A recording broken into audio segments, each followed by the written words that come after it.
Let's start with the obvious. You need most of these to stay alive. So I can't just put everything in favorite tier. Let's start with this one, the greater omentum. What is greater omentum? It's a fat layer that protects your belly. That's an organ these days, huh? And yet Pluto's not a planet. I gotta say, honestly, lame. We're trying to get abs. I'm sure this is probably the most stubborn fat to get off of your body, without a doubt. So for that reason, I don't respect it. Secondly, I didn't even know you existed, so I don't really care. Heart, I'm going to be a little controversial. I'm going to say heart is in the love it tier. And the reason, is it my favorite? Well, it's really important. There's no doubt about that. But it's also one of the organs that's most prone to fail. You know what I mean? Like, it's pretty good that this thing, they kind of started up, I don't know when the first heartbeat is, but it's before you're even born. And then it can go for like 80, 90, 100 years, man. That's pretty crazy in and of itself. So I got to put a lot of respect on the heart for that.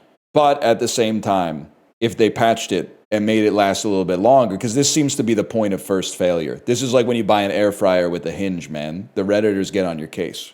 Appendix, I think, to be honest with you, I think I got to put the appendix like straight into the lame tier. Because it's one of those things you only hear about it when it blows up and kills you.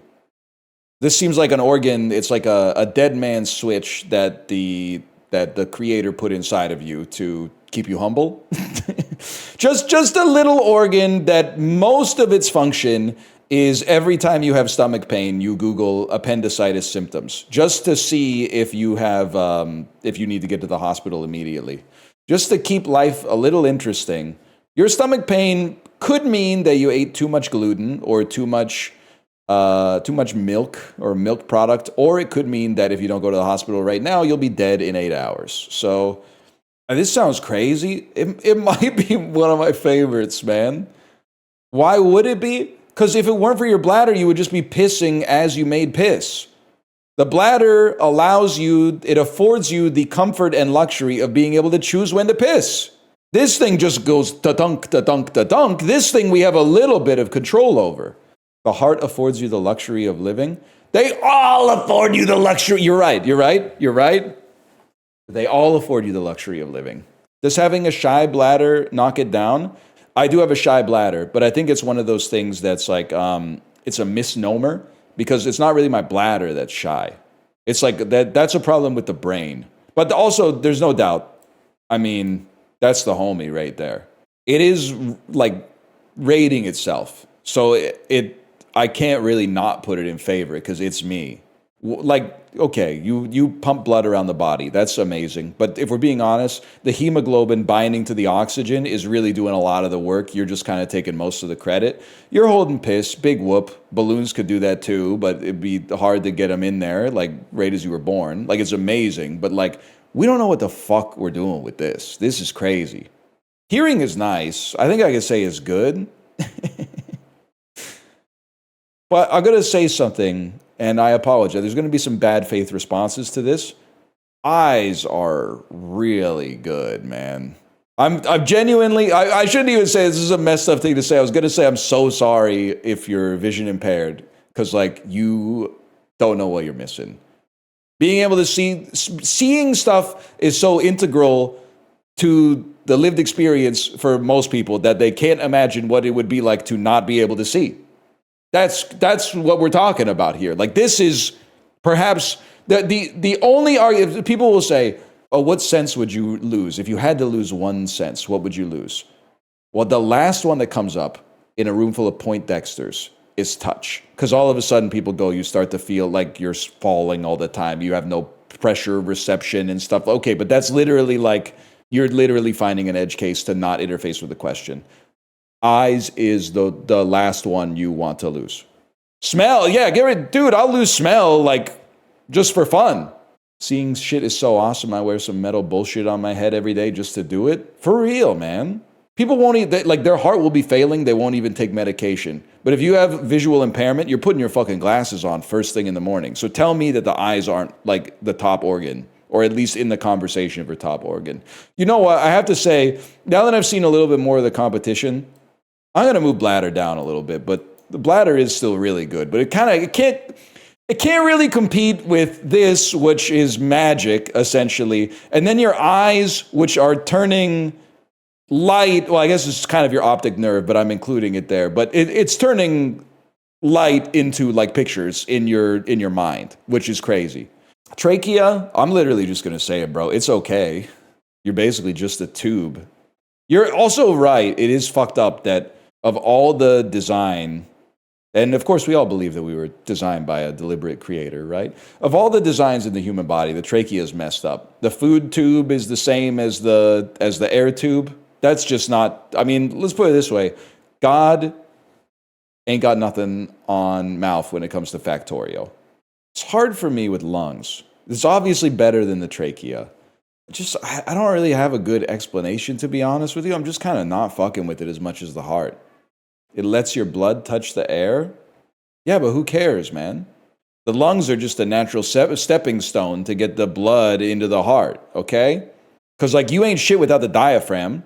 The diaphragm is out here, like, stretching and contracting in order to actually, like, you're passive, bro. You're a passive and the diaphragm is active. Liver literally is not as cool as the other ones, but it has to go in the S tier because it like allows you to absorb damage and recover, which is incredible. It kind of blows your mind when you realize that the liver removing toxins is basically like a mechanical process. That's fucking crazy. When you get down to it at its like microscopic level, the shit is all just different shapes.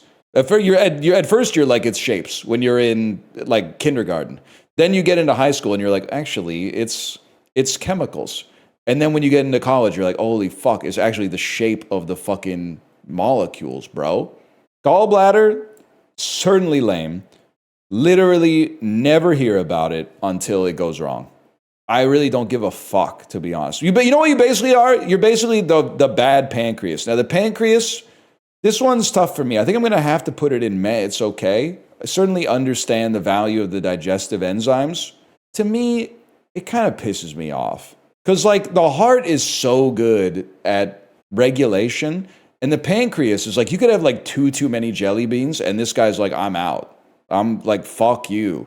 You were supposed to have 3 jelly beans, and you had 5 jelly beans. Guess what? Now you're sweaty. Now you're sweaty, and you have anxiety, and you're in a bad mood. Congrats. If I may, I actually feel like I gotta put the large intestine in lame. And it's not me, it's the top of lame. It's not me disrespecting what it does, but as someone with a very mild case of IBS, which is probably as much due to this motherfucker, but, you know, you're always the last person you blame. Dude is not, like, giving his all every single day. Some days, bro took way too much water out of the poop. And some days, bro took the whole day off and wasn't taking any water out of the poop. Like, can you just at least pick a side? And I'm blessed in the sense that I don't have it that bad, but like, I just never know where I stand with this guy. Like, it's sometimes he's working overtime and then sometimes he's calling out sick. The mesentery, I'll be real with you. I don't know what you do, so I'm going to put you in the lame tier. I think if you were doing something good, I would have heard about it by now. Anyone know what this is? Anchors intestines to your back and innervates them with blood supply. Don't give a fuck. Stomach's interesting. I'm realizing how much I actually hate my body. I don't think stomach's the GOAT. I think it's incredible. I think it's incredible that it's like a biological reactor that hits shit with like searing hydrochloric acid and starts the digestion process. That's cool. But just in principle, I feel like anything that causes a common pain is, it can't be in the love it tier or above. You get a tummy ache when you eat the wrong stuff sometimes, and maybe that's not your stomach. Maybe it's strays, but like, nah, man. What about heart? You got to go to the hospital, I think. I think a lot of you, if I may, I think a lot of you are conflating this with like the stomach with eating. Eating is awesome, but like eating is awesome because of your tongue. Spinal cord seems really good. I didn't even notice that it was on the list. This is the one that like controls your breathing and stuff like that, right? Also, it's kind of like The spinal cord is kind of like the OBS of the human body. Like it collates all the signals from all the sources and then allows you to do something with that information. So, I mean, I got to put some respect on the GOAT OBS. I kind of feel like kidneys for me, I kind of want to put them right up here. A, because it makes it look nicer, but also like, I mean, you can have problems with them, but I think my kidneys are doing a good job. You have to put some respect on an organ where they gave you a backup. I mean, it's not really a backup because I guess they really want you to have two, but like kidney stones though, one day there's gonna be like a karmic penalty for me. I think kidney stones obviously are bad, but the way people talk about them as if like they're a common occurrence that everybody goes through all the time is insane to me. I don't know if you guys have a diet that's so rich in oxalate that you just can't not get kidney stones, but the people, in my opinion, they overstate the incidence of them.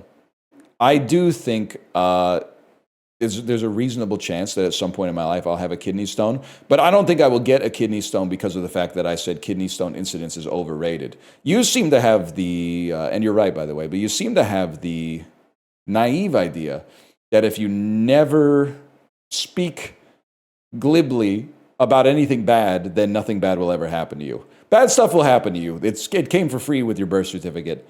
But most of it is going to come down to, in my opinion at least, genetics, environmental effects, your lifestyle, stuff like that. It's not going to be Kefka spinning a wheel and going, let's see what ironic punishment would be.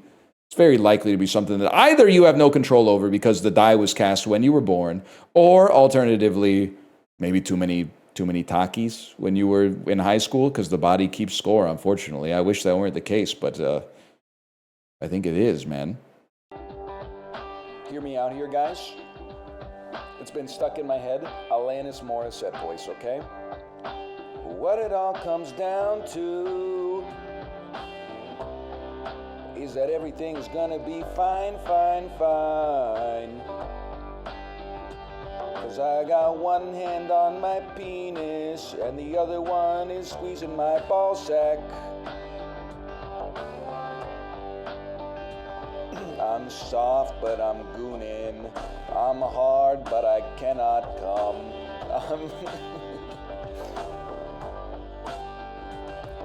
I'm home and I'm gooning.